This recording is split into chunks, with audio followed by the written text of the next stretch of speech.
ಹರೇ ನಮಃ.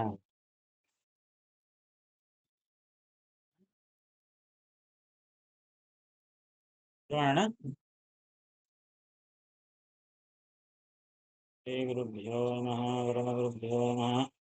ಶ್ರೀಮದಾನಂದತೀರ್ಥ ಭಗವತ್ಪಾದಾಚಾರ್ಯ ಗುರುಭ್ಯೋ ನಮಃ.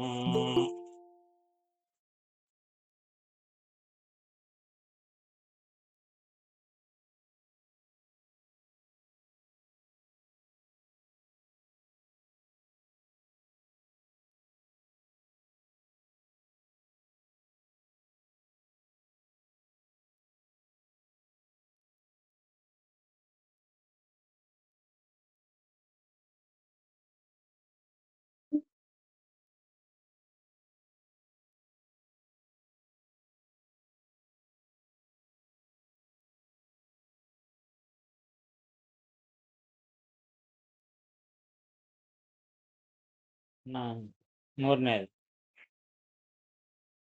ರಾಮ ರಾಕ್ಷಸ ಕುಲ ಭಯಂಕರ.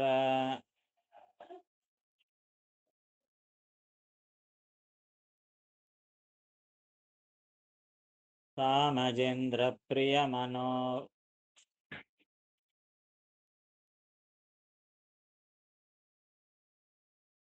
ವಾಚಾಮಗೋಚರ ಚಿತ್ ಸುಖ ಪ್ರದ ಚಾರುತರ ಚರಿತ.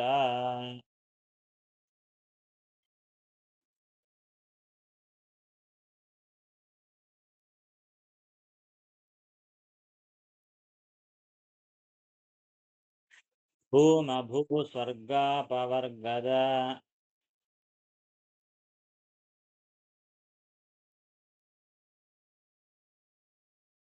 ಕಾಮಧೇನು ಸುಕಲ್ಪತರು.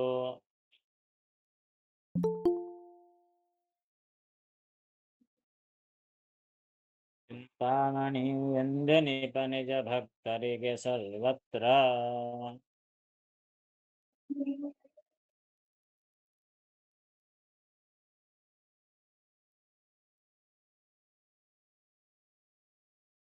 ಇವರ ಭಗವಂತನ ಗುಣಗಳನ್ನು ಸುಂದರವಾಗಿ ಸ್ತೋತ್ರ ಮಾಡ್ತಾ ಇದ್ದಾರೆ. ರಾಮ ಭಗವಂತನ ಶ್ರೀರಾಮ ರೂಪವನ್ನು ಚಿಂತನೆ ಮಾಡ್ತಾ ಇದ್ದಾರೆ. ಹೇ ರಾಮದೇವರೇ, ರಾಕ್ಷಸ ಕುಲ ಭಯಂಕರ.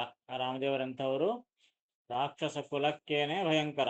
ರಾವಣಾದಿ ಎಲ್ಲ ರಾಕ್ಷಸರನ್ನು, ಎಷ್ಟೆಷ್ಟು ಕೋಟ್ಯಾಂತರ ರಾಕ್ಷಸರನ್ನು ಸಂಹಾರ ಮಾಡಿದ ಶ್ರೀರಾಮಚಂದ್ರ. ಜನಸ್ಥಾನದಲ್ಲಿ ಅಕ್ಷರ ದೂಷಣ ಮೊದಲಾದಂಥ ರಾಕ್ಷಸ ಸಂಹಾರ ಮಾಡಿದ. ಆ ತಾಟಕ ಸಂಹಾರ ಮೊದಲಾದ ಅನೇಕ ರಾಕ್ಷಸ ಸಂಹಾರವನ್ನು ತಾನು ಮಾಡಿದ. ರಾಮರಾವಣ ಯುದ್ಧದಲ್ಲಂತೂ ಕೋಟ್ಯಾಂತರ ರಾಕ್ಷಸರು ಸತ್ತು ಹೋಗ್ತಾರೆ. ಹೀಗಾಗಿ ರಾಕ್ಷಸ ಕುಲಕ್ಕೆ ಭಯಂಕರನಾದಂತಹವನು. ರಾಕ್ಷಸ ಕುಲ ಭಯಂಕರ. ಸಾಮಜೇಂದ್ರ ಪ್ರಿಯ. ಸಾಮಜ ಅಂತಂದ್ರೆ ಆನೆ, ಸಾಮಜೇಂದ್ರ ಅಂದ್ರೆ ಗಜೇಂದ್ರ. ಸಾಮಜೇಂದ್ರ ಪ್ರಿಯ, ಗಜೇಂದ್ರ ಪ್ರಿಯ ಅಂತ ಅರ್ಥ. ಗಜೇಂದ್ರನನ್ನು ಉದ್ಧಾರ ಮಾಡಿದಂತಹ ಅವನೇ. ಮನೋವಾಚಾಂ ಅಗೋಚರ.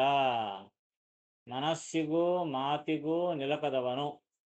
ಮನೋವಾಚಾಂ, ಮನಸ್ಸಿಗೆ, ವಾಚಾಂ ಅಂದರೆ ಮಾತುಗಳಿಗೆ, ಅಗೋಚರ ಗೋಚರನಾಗದೇ ಇದ್ದವನು, ತಿಳಿಯೋದೇ ಇಲ್ಲ. ನಮ್ಮ ಮಾತಿಗೂ ಮನಸ್ಸಿಗೂ ಪೂರ್ಣವಾಗಿ ತಿಳಿಯಲಿಕ್ಕೆ ಸಾಧ್ಯನೇ ಇಲ್ಲ. ಭಗವಂತನ ಗುಣಗಳನ್ನು ಇಷ್ಟು ಅಂತ ಹೇಳಿ ಮುಗಿಸಲಿಕ್ಕೆ ಸಾಧ್ಯವಿಲ್ಲ. ಹೋಗಲಿ, ಮನಸ್ಸಿನಿಂದ ಆಲೋಚನೆ ಮಾಡೋಣ ಅಂದ್ರೇನ, ಆ ಮನಸ್ಸಿಗೂ ಕೂಡ ನಿಲುಕೋದೇ ಇಲ್ಲ ಭಗವಂತ. ಹೀಗಾಗಿ ಮನೋವಾಚಾಂ ಅಗೋಚರ. ಚಿತ್ ಸುಖಪ್ರದ. ಚಿತ್ ಅಂದ್ರೆ ಜ್ಞಾನ, ಸುಖ ಅಂದ್ರೆ ಆನಂದ. ಚಿತ್ ಸುಖಪ್ರದ,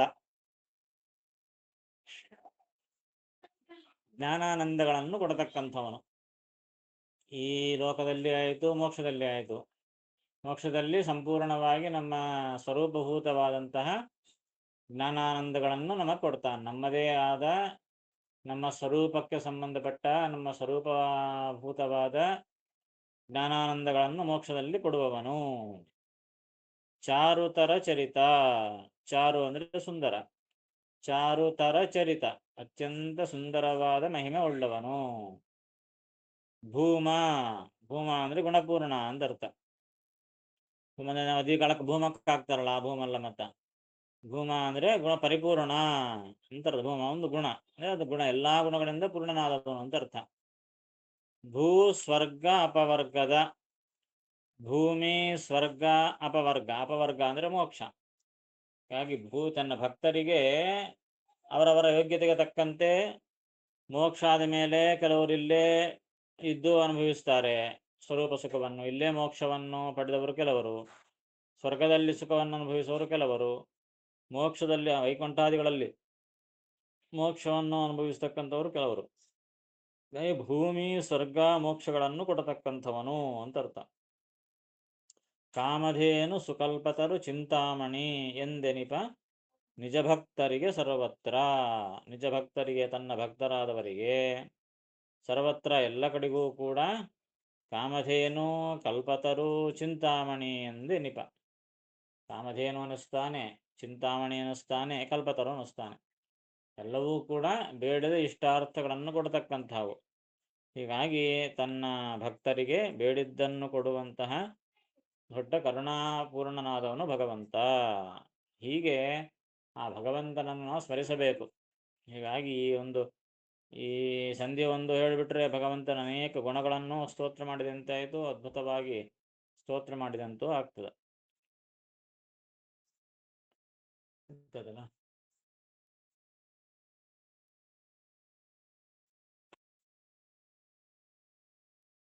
ಬರ್ಕೊಳ್ಳಿ. ಶ್ರೀರಾಮನು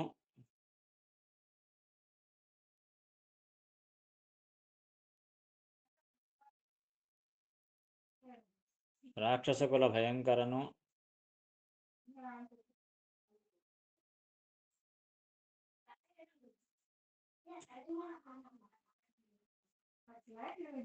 ಗಜೇಂದ್ರನಿಗೆ ಪ್ರಿಯನು,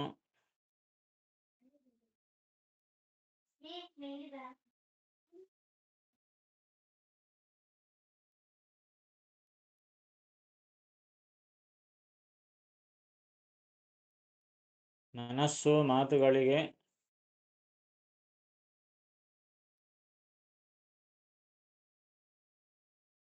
ಪೂರ್ಣವಾಗಿ ಗೋಚರಿಸದವನು,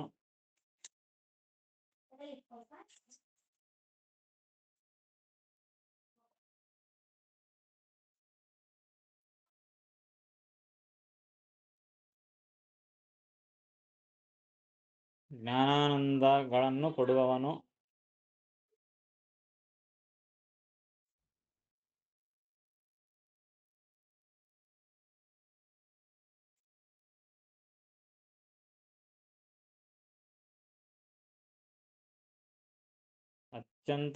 ಅತ್ಯಂತ ಮನೋಹರ ಚರಿತ್ರೆಯುಳ್ಳವನು,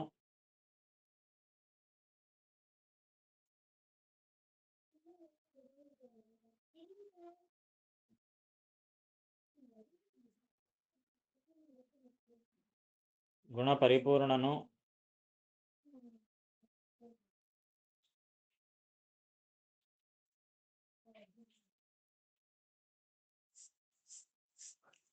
ಭೂಮಿ ಸ್ವರ್ಗ ಮೋಕ್ಷಗಳನ್ನು ಕೊಡುವವನು,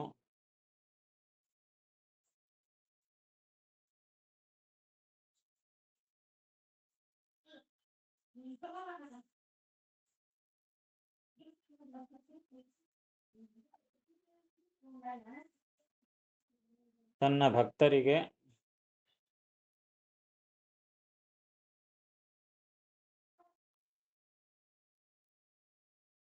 ಎಲ್ಲ ಕಡೆಗೂ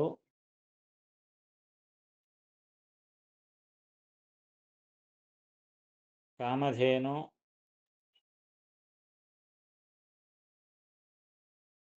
ಕಲ್ಪವೃಕ್ಷ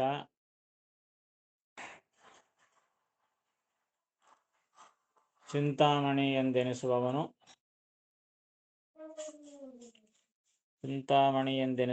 ಶ್ರೀಹರಿ.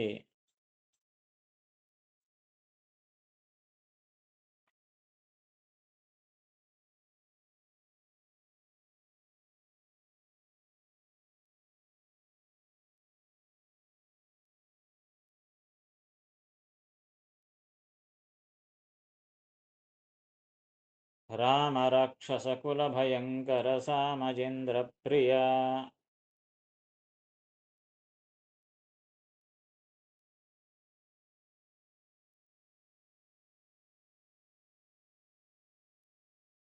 मनोवाचामगोचर चित्सुखप्रद चारुतरचरिता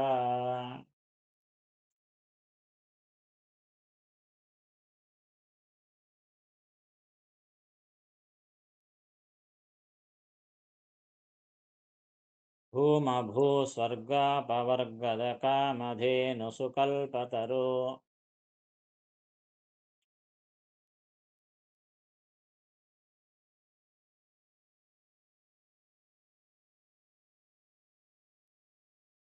ಚಿಂತಾಮಣಿಯಂದೆ ನಿಪನಿಜ ಭಕ್ತರಿಗೆ ಸರ್ವತ್ರ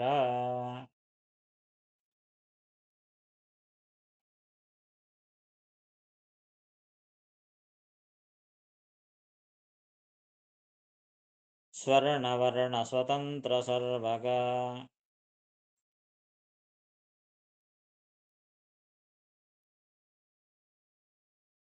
ವರ್ಣಹೀನ ಸುಶಯ್ಯ ಶಾಶ್ವತ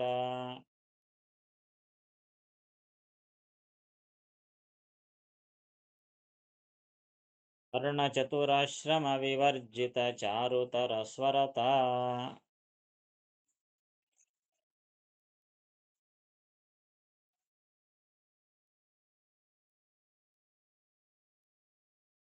ಅರಣ ಸಂಪ್ರತಿಪಾದ್ಯ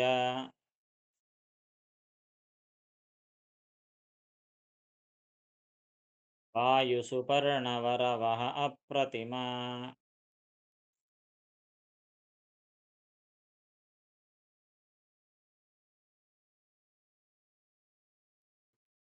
ವಟಪರ್ಣಶಯನಾಶ್ಚರ್ಯತಮಸಚ್ಚರಿತ ಗುಣಭರಿತ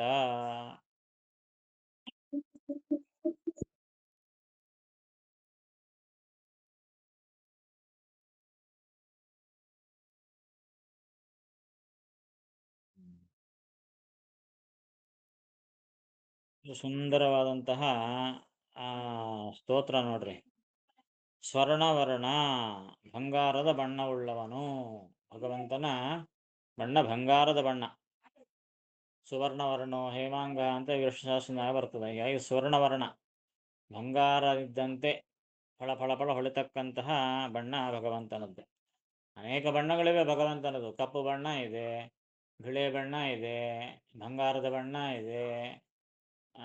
ಈ ರೀತಿಯಾಗಿ ಅನೇಕ ವರ್ಣಗಳು ಭಗವಂತನಿಗಿದೆ. ಕೆಲವು ರೂಪಗಳಲ್ಲಿ ಕೆಲವು ಕೃಷ್ಣ, ರಾಮ ಮೊದಲಾದವು ಕಪ್ಪು ಬಣ್ಣ ಇರತಕ್ಕಂಥ ರೂಪಗಳು. ಹಯಗ್ರೀವ ಮೊದಲಾದಂತಹವು ಬಿಳೆ ಬಣ್ಣ ರೂಪಗಳು. ಪರಶುರಾಮ ಮೊದಲಾದವು ಕೆಂಪು ಬಣ್ಣ ಉಳ್ಳವು. ಹೀಗೆ ಸ್ವರ್ಣವರ್ಣ ಸ್ವತಂತ್ರ, ಭಗವಂತ ಸ್ವತಂತ್ರನಾದವನು. ಇದೊಂದು ದೊಡ್ಡ ಗುಣ. ಅದು ತಿಳಿಯಬೇಕಾಗಿರತಕ್ಕಂಥ ಗುಣ ಭಗವಂತನ ಸ್ವತಂತ್ರ ಅಂತ. ಯಾರ ಅಧೀನನೂ ಅಲ್ಲ, ಎಲ್ಲರೂ ಅವನ ಅಧೀನನೇ ಆಗಿದ್ದಾರೆ. ಹೀಗಾಗಿ ಭಗವಂತನೊಬ್ಬನೇ ಸ್ವತಂತ್ರ, ಇನ್ನು ಯಾರೂ ಸ್ವತಂತ್ರರಿಲ್ಲ. ಈ ಗುಣಗಳು ಯಾರಿಗೂ ಹೊಂದತಕ್ಕಂತಹ ಇಲ್ಲ. ಕೆಲವು ಗುಣಗಳು ಹೇಳಿವೆ ಅಂತಂದ್ರೆ ಯಾರಿಗಾದರೂ ಹೊಂದಬಹುದು, ಆದರೆ ಈ ಗುಣಗಳು ಯಾರಿಗೂ ಕೂಡ ಅದು ಬರತಕ್ಕಂತಹ ಗುಣಗಳೇ ಅಲ್ಲ. ಹೇಳಮ್ಮ ಯಾರು?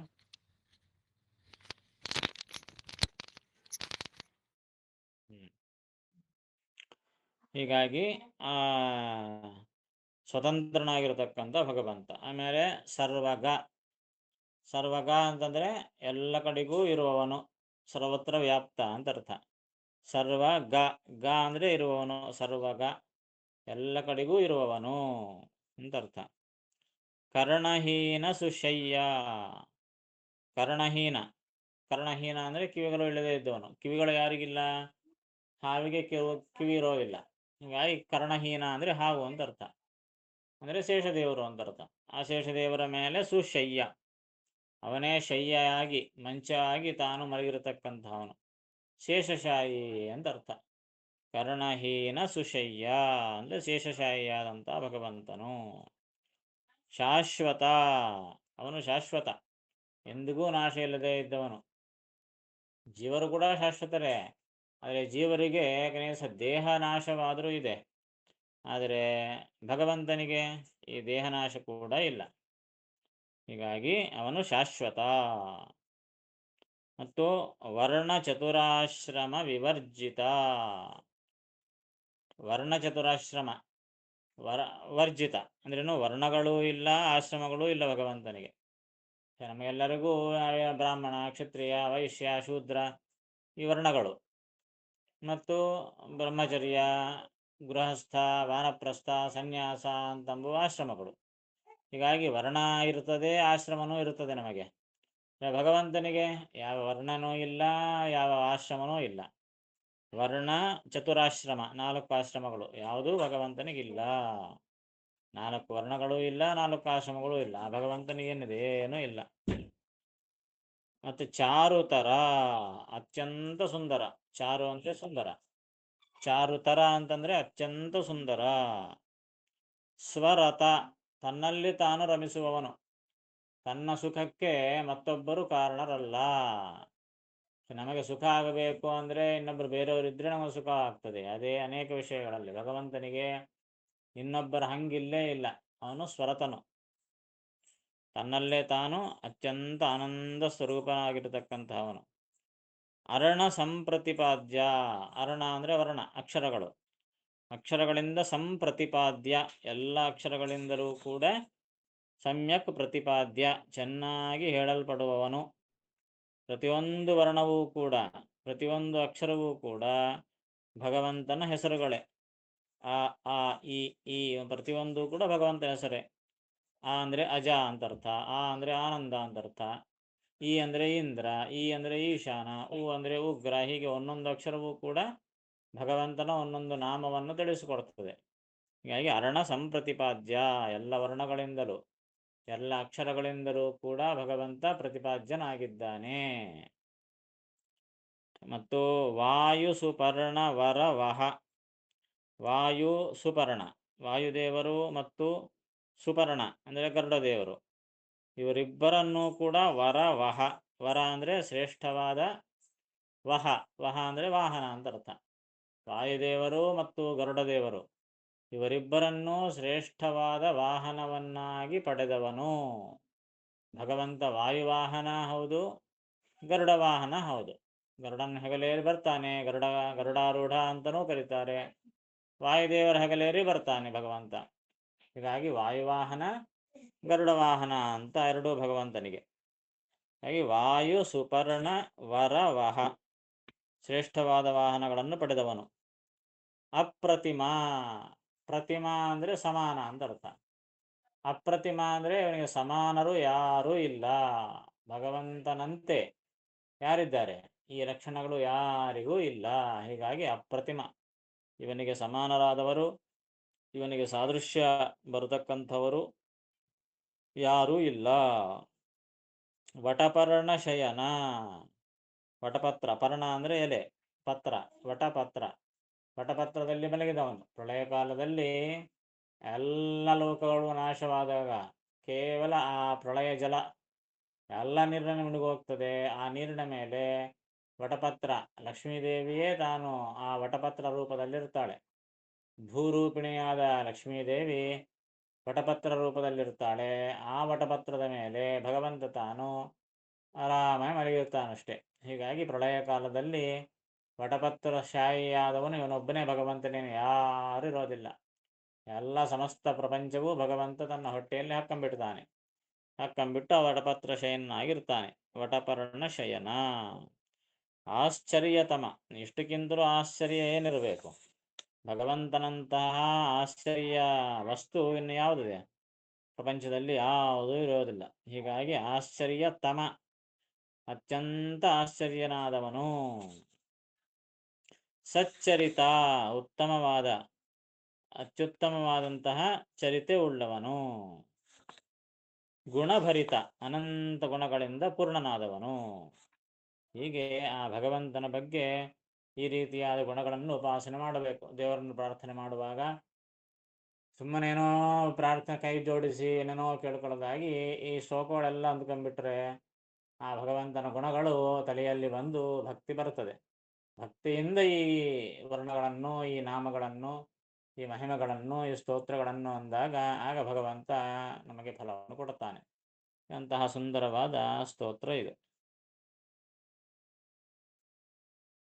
ಇದೆಯಲ್ಲ?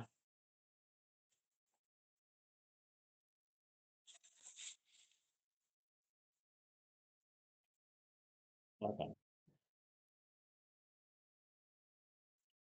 ಬಂಗಾರದ ಬಣ್ಣವುಳ್ಳವನು,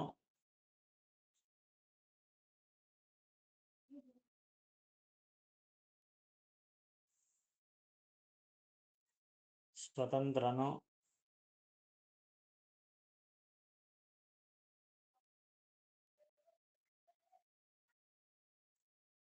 ಸರ್ವತ್ರ ವ್ಯಾಪ್ತನು,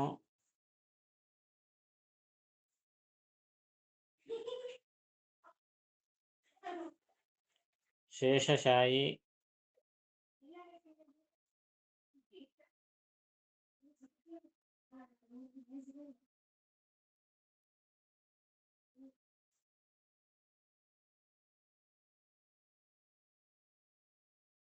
ಸರ್ವದಾ ಒಂದೇ ರೀತಿಯಾಗಿರುವವನು,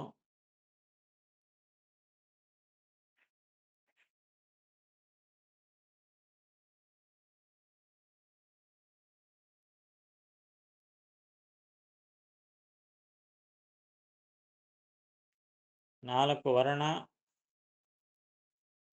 ವರ್ಣ ಮತ್ತು 4 ಆಶ್ರಮಗಳು ಇಲ್ಲದವನು,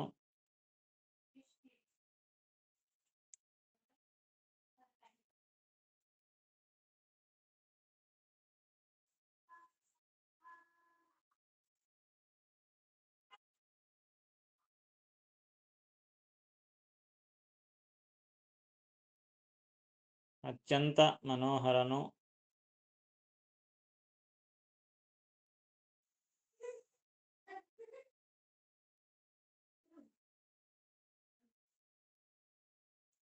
ಸ್ವರಮಣನು,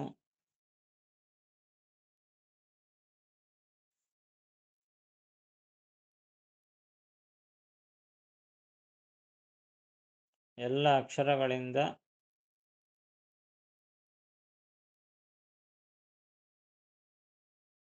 ಮುಖ್ಯ ಪ್ರತಿಪಾದ್ಯನು,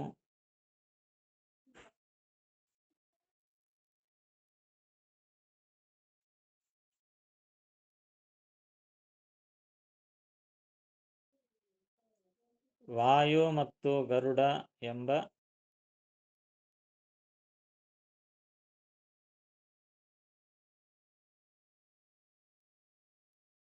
ಶ್ರೇಷ್ಠ ವಾಹನಗಳನ್ನು ಪಡೆದವನು,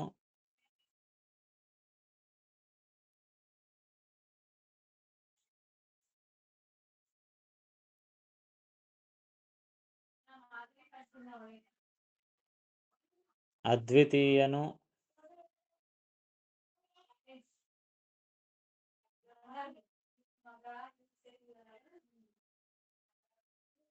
ವಟಪತ್ರಶಾಯಿ,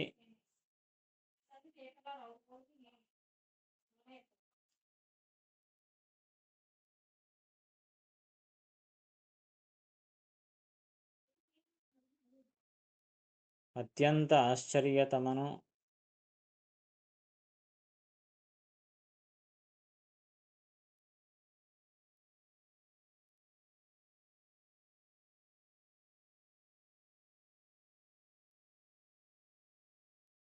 ಉತ್ತಮ ಮಹಿಮೆಯುಳ್ಳವನು,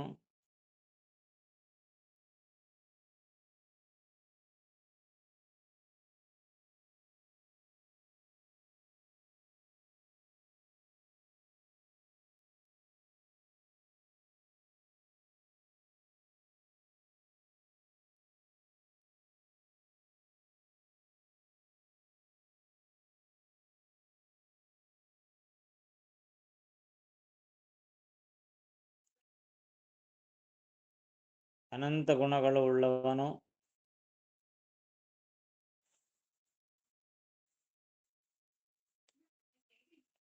ಶ್ರೀಹರಿ ಆಗಿದ್ದಾನೆ.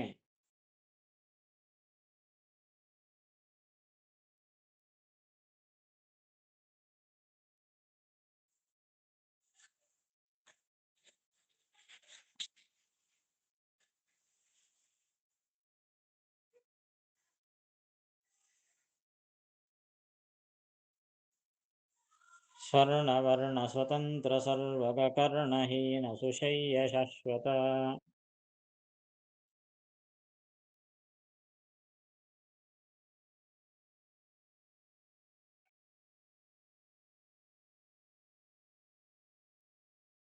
ವರ್ಣಚತುರಾಶ್ರಮ ವಿವರ್ಜಿತ ಚಾರುತರ ಸ್ವರತ,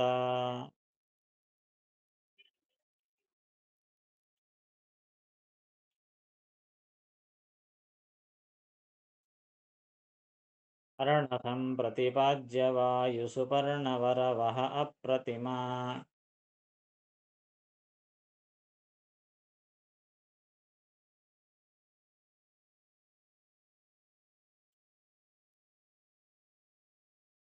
वटपर्णशयनाश्चर्यतमसच्चरितगुणभरिता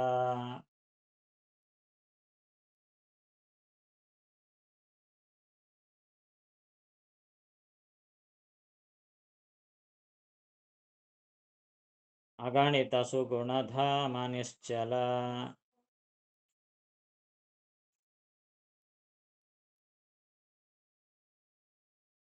स्वगतभेदविशून्यशाश्वत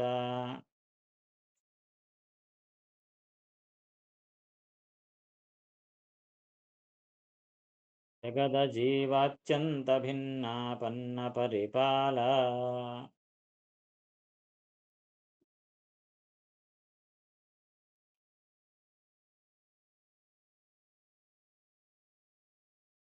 त्रिगुणवर्जितत्रिभुवनेश्वर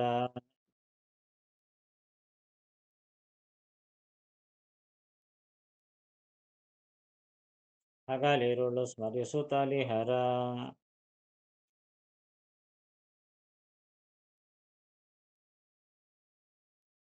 विट्टगर श्रीजगन्नाथ विठ्ठल विश्वव्यापकनो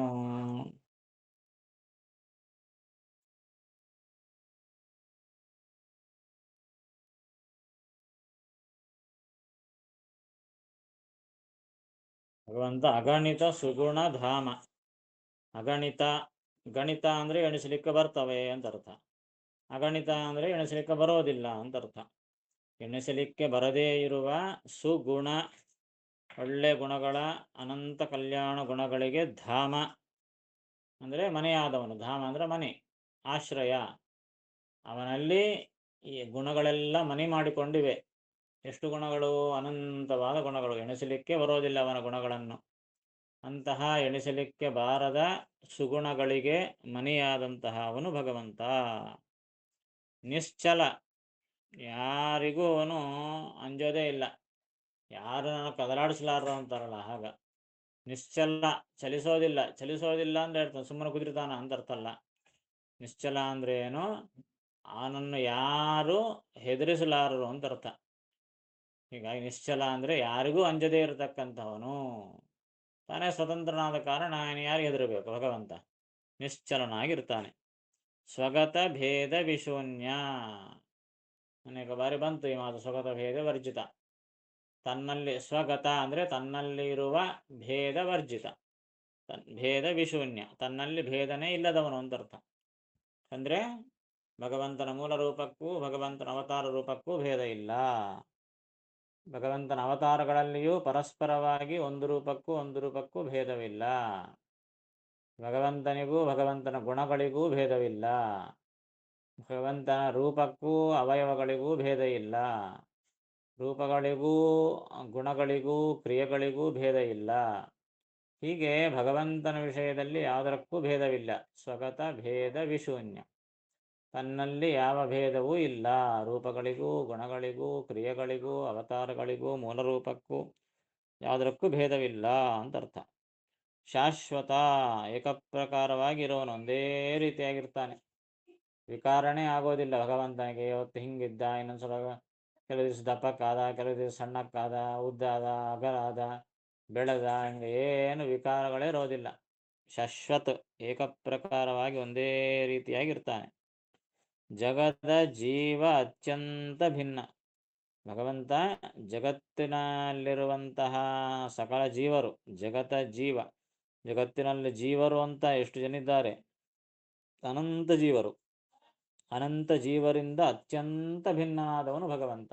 ಯಾವ ಜೀವ ಇದ್ದಂತೆ ಭಗವಂತ ಇಲ್ಲ. ಯಾವ ಜೀವರು ಭಗವಂತನಷ್ಟು ಶಕ್ತಿ ಉಳ್ಳವರಲ್ಲ, ಭಗವಂತನಷ್ಟು ಗುಣವುಳ್ಳವರಲ್ಲ. ಎಲ್ಲದಕ್ಕೂ ಎಲ್ಲ ರೀತಿಯಿಂದಲೂ ಜೀವರಿಂದ ಅತ್ಯಂತ ಭಿನ್ನನಾಗಿದ್ದಾನೆ ಭಗವಂತ. ಆಪನ್ನ ಪರಿಪಾಲ, ಇಷ್ಟು ಭಿನ್ನನಾದರೂ ಕೂಡ ಯಾರು ಆಪನ್ನರಾಗಿದ್ದಾರೆ, ಯಾರು ಬೇಡುತ್ತಾರೆ, ಯಾರು ರಕ್ಷಣೆ ಮಾಡುವಂತ ಶರಣ ಹೊಂದುತ್ತಾರೆ, ಅವರನ್ನು ಪರಿಪಾಲನೆ ಮಾಡುತ್ತಾನೆ. ಶರಣ ಹೊಂದಿದವರನ್ನು ಪರಿಪಾಲನೆ ಮಾಡ್ತಾನೆ. ಶರಣಾಗತ ರಕ್ಷಕ. ತ್ರಿಗುಣ ವರ್ಜಿತ, ಭಗವಂತನಿಗೆ ತ್ರಿಗುಣಗಳು ಇಲ್ಲ. ಸತ್ವರಜಸ್ತಮೋ ಗುಣಗಳು ವರ್ಜಿತ, ಅವು ಇಲ್ಲ ಭಗವಂತನಿಗೆ. ಸಮಸ್ತ ಜೀವರು ಎಲ್ಲ ಬ್ರಹ್ಮದೇವರಿಂದ ಮೊದಲು ಮಾಡಿಕೊಂಡು ಎಲ್ಲರಿಗೂ ತ್ರಿಗುಣಗಳು ಇದ್ದೇ ಇವೆ. ಬ್ರಹ್ಮದೇವರಿಗೆ ಬಂಧನ ಮಾಡೋದಿಲ್ಲ, ಶರೀರ ಅಂತೂ ಇದ್ದೇ ಇದೆ. ಆ ತ್ರಿಗುಣಗಳಿಂದ ತಯಾರಾದ ಶರೀರನೇ. ಅದರಿಂದ ಬೇರೆ ದೋಷ ಏನಿಲ್ಲದಿದ್ದರೂ ಕೂಡ ಇನ್ನೂ ಸಂಸಾರದಲ್ಲಿ ಇದ್ದಾರಾ ಎಂಬ ಗುರುತಿಗೆ ಅವರಿಗೆ ತ್ರಿಗುಣ ನಿರ್ಮಿತ ಶರೀರವಂತೂ ಇದ್ದೇ ಇರುತ್ತದೆ ಬ್ರಹ್ಮದೇವರಿಗೆ. ಆದರೆ ಲಕ್ಷ್ಮೀನಾರಾಯಣರಿಗೆ ಮಾತ್ರ ಅನಾದಿ ಕಾಲದಿಂದ ಅನಂತ ಕಾಲದವರೆಗೆ ಜಡ ಶರೀರ ಎಂಬುದೇ ಇಲ್ಲ. ಅವರಿಗೆ ರೂಪದಲ್ಲಿ ಇಲ್ಲ, ಅವತಾರ ರೂಪದಲ್ಲಿ ಇರೋದಿಲ್ಲ. ತ್ರಿಗುಣಗಳಿಂದ ನಿರ್ಮಿತವಾದ ಶರೀರ ಇರೋದೇ ಇಲ್ಲ. ನಮ್ಮೆಲ್ಲರಿಗೂ ಇರುತ್ತದೆ. ಈ ಶರೀರ ತ್ರಿಗುಣಗಳಿಂದ ನಿರ್ಮಿತವಾದದ್ದೇ. ಆ ತ್ರಿಗುಣಗಳಿಂದೇ ಪಂಚಭೂತಗಳು ಇರುತ್ತವೆ, ಆ ಪಂಚಭೂತಗಳಿಂದನೇ ಶರೀರ ಹುಡುತ್ತದೆ. ಹೀಗಾಗಿ ಎಲ್ಲರೂ ಕೂಡ ತ್ರಿಗುಣ ಬದ್ಧರೇ. ಭಗವಂತ ಲಕ್ಷ್ಮೀದೇವಿ ಮಾತ್ರ ತ್ರಿಗುಣ ವರ್ಜಿತರು. ಸತ್ವರಜಸ್ತಮೋ ಗುಣಗಳು ಅವರಿಗೆ ಇಲ್ಲ, ಅವುಗಳ ಬಂಧ ಅವರಿಗಿಲ್ಲ ಅಂತ ಅರ್ಥ. ತ್ರಿಭುವನೇಶ್ವರ, ಮೂರು ಭುವನಗಳಿಗೂ ಮೂರು ಲೋಕಗಳಿಗೂ ಈಶ್ವರ, ಒಡೆಯನಾದವನು ಭಗವಂತ. ಹಗಲಿರುಳು ಸ್ಮರಿಸುತ್ತಲಿರೇ, ಹಗಲಿರುಳು ಸ್ಮರಿಸುತ್ತಲಿಹರ. ಹಗಲು ಇರುಳು, ಬೆಳಿಗ್ಗೆ ರಾತ್ರಿ ಅಂತನ್ನದೆ ಸದಾಕಾಲ ಭಗವಂತನನ್ನು ಯಾರು ಸ್ಮರಿಸ್ತಾರೆ ಅವರನ್ನು ಬಿಟ್ಟಗಲ, ಅವರನ್ನು ಎಂದೆಂದಿಗೂ ಬಿಟ್ಟು ಹೋಗುವುದಿಲ್ಲ. ಶ್ರೀ ಜಗನ್ನಾಥ ವಿಠಲ. ಹೆಂಗಪ್ಪ ಬಿಟ್ಟು ಹೋದಂಗೆ ಹೆಂಗಿರ್ತಾನೆ? ಎಲ್ಲೋ ವೈಕುಂಠದಾಗ ಕೂತಿದ್ರೆ ಬಿಟ್ಟೇ ಇದ್ದಾನಲ್ಲ ಭಗವಂತ ಅಂತಂದ್ರೆ, ವಿಶ್ವವ್ಯಾಪಕನು. ಬರ ವೈಕುಂಠದಲ್ಲಿ ಕೂತಿರೋನಲ್ಲಪ್ಪ ಭಗವಂತ, ವಿಶ್ವವ್ಯಾಪಕ, ಎಲ್ಲ ವಿಶ್ವದಲ್ಲಿ ವ್ಯಾಪಿಸಿ ಇರುವಂತಹ ಅವನು. ಈಗ ಎಲ್ಲ ಕಡೆಗೂ ವ್ಯಾಪಿಸಿದ್ದಾನ ಅಂತಂದ್ಮೇಲೆ ಬಿಟ್ಟು ಹೋಗ್ಲಿಕ್ಕೆ ಹೆಂಗೆ ಸಾಧ್ಯ? ಬಿಟ್ಟು ಹೋಗಲಿಕ್ಕೆ ಸಾಧ್ಯನೇ ಇಲ್ಲ. ಹೀಗಾಗಿ ಯಾವಾಗಲೂ ಸ್ಮರಣೆ ಮಾಡುತ್ತಾ ಇದ್ದವರನ್ನಂತೂ ಎಲ್ಲ ಕಡೆಗೆ ವ್ಯಾಪ್ತನಾದಾಗ್ಯೂ ಸ್ಮರಿಸುವವರನ್ನು ವಿಶೇಷವಾಗಿ ತನ್ನ ಭಕ್ತರಾಗಿ ಸ್ವೀಕಾರ ಮಾಡುತ್ತಾನಾದ ಕಾರಣ ಬಿಟ್ಟಗಲ ಶ್ರೀ ಜಗನ್ನಾಥ ವಿಠಲ ವಿಶ್ವವ್ಯಾಪಕನು ಅಂತ ಅವನ ಅನಂತ ಗುಣಗಳನ್ನು ಸುಂದರವಾಗಿ ಇಲ್ಲಿ ವರ್ಣನೆ ಮಾಡುತ್ತಾರೆ. ಗೊತ್ತಾಯ್ತಲ್ಲ?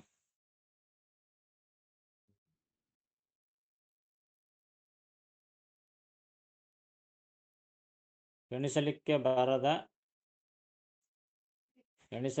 ಬಾರದ ಸದ್ಗುಣಗಳಿಗೆ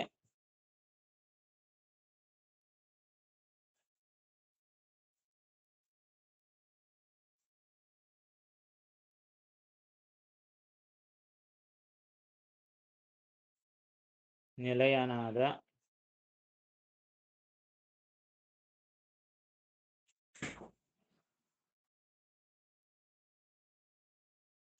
ನಿಶ್ಚಲನಾದ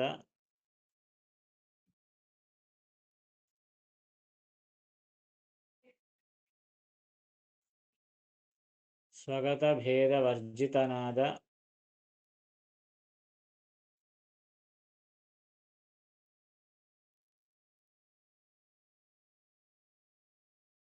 ಶಾಶ್ವತನಾದ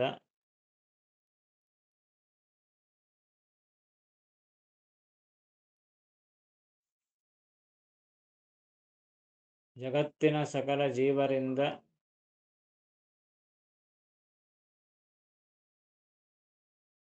ಅತ್ಯಂತ ಭಿನ್ನನಾದ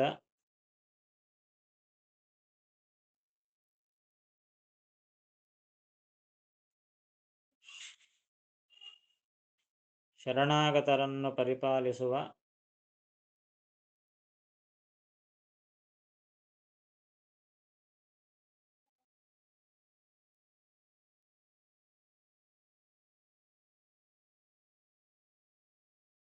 ತ್ರಿಗುಣರಹಿತನಾದ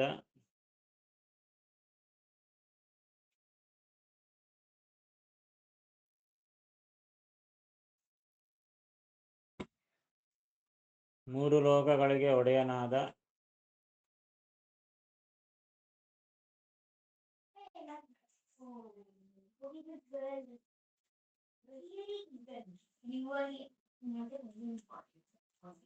ವಿಶ್ವವ್ಯಾಪಕನಾದ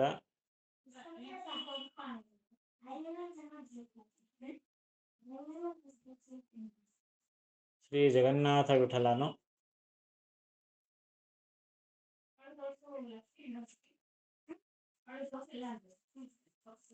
ತನ್ನನ್ನು ಹಗಲಿರಳು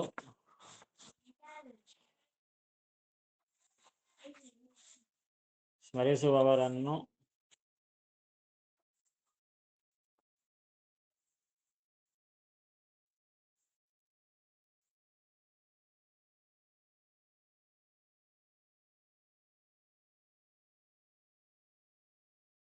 ಬಿಟ್ಟಿರುವುದಿಲ್ಲ.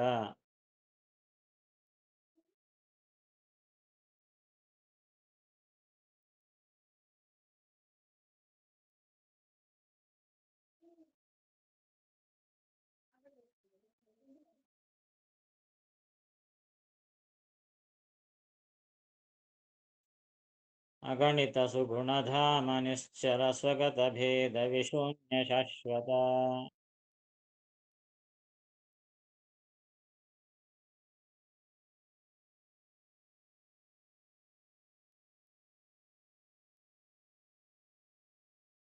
ಜಗದ ಜೀವಾತ್ಯಂತ ಭಿನ್ನಾಪನ್ನ ಪರಿಪಾಲ.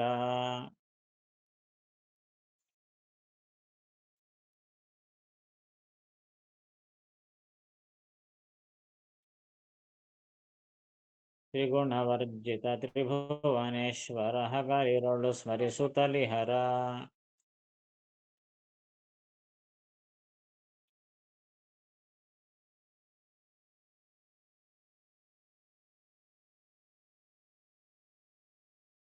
ಬಿಟ್ಟಗಲ ಶ್ರೀ ಜಗನ್ನಾಥ ವಿಠ್ಠಲ ವಿಶ್ವವ್ಯಾಪಕನು.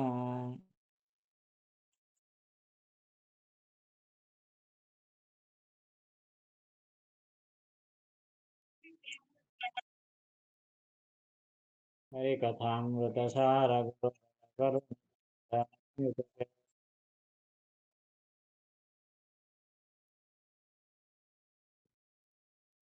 ಹೀಗೆ ಈ ಸಣ್ಣ ಸಂಧಿ ಮುಗಿಸ್ತಾರೆ.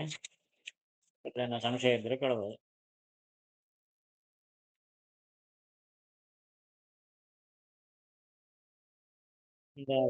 ಮುಂದೆ ವಿಘ್ನೇಶ ಸಂಧಿ ಅದ. ಮುಖ್ಯವಾದಂತ ಎಲ್ಲ ಮುಖ್ಯವಾದ ಸಂಧಿಗಳೇ, ವಿಶೇಷವಾಗಿ ಎಲ್ಲ ವಿಘ್ನಗಳನ್ನು ಪರಿಹಾರ ಮಾಡಬೇಕು ಅಂತ ಹೇಳಿ ವಿಶೇಷವಾಗಿ ವಿಘ್ನೇಶನ್ನು ರಚನೆ ಮಾಡುತ್ತಾರೆ. ಇಂಪಾರ್ಟೆಂಟ್ ಸಂಧಿ, ಪ್ರತ್ಯ ಪಾರಾಯಣ ಮಾಡಲಿಕ್ಕೂ ಅನುಕೂಲ ಆಗತಕ್ಕಂತಹ ವಿಶೇಷವಾದ ಸಂಧಿ. ಅದನ್ನು ಸತ್ಯಾವೃತ್ತಿಯಾಗಿ ಶ್ರವಣ ಮಾಡ್ರಿ. ಬರೋ ಕ್ಲಾಸ್ ನೋಡೋಣ.